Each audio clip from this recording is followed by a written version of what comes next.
कल हमारे एक आलिम दीन ने दिल्ली में मुनाजरा करके आपको नहीं दिखा दिया कि मौलवी अल्हम्दुलिल्लाह हर मैदान में वो फातेह हर मैदान बन सकता है। तो बहरहाल बात दरअसल मैंने उनको खराजी अकीदत और सलामी अकीदत के लिए कहा था।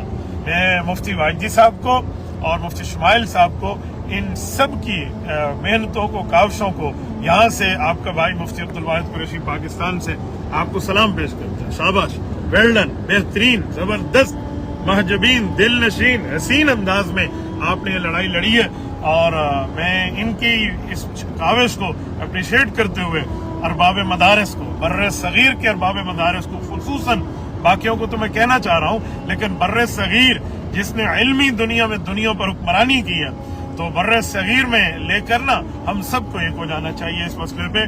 फुरूई इख्तलाफात का ये जमाना नहीं है। फुरूई इख्तलाफात में हमें उम्मत को तोड़ना नहीं चाहिए। फुरूई इख्तलाफात में एजेंसियों को डाउट बन के, एजेंसीज की एजेंटी करके ये काम नहीं करना चाहिए। हम एक हो जाएं। वो कहते हैं ना, एक हो मुस्लिम हरम की पासबानी के लिए नील के साहिल से लेकर ताबखा की काशगर। ये अल्लामा इकबाल रहमतुल्लाह ने जो बात की है ना, बहुत बेहतरीन की है।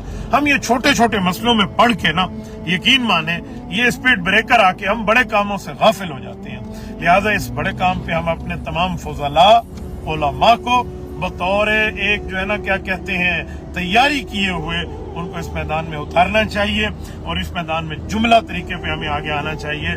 जैसी तरतीब बिल्कुल आना चाहिए, बहुत बेहतर है।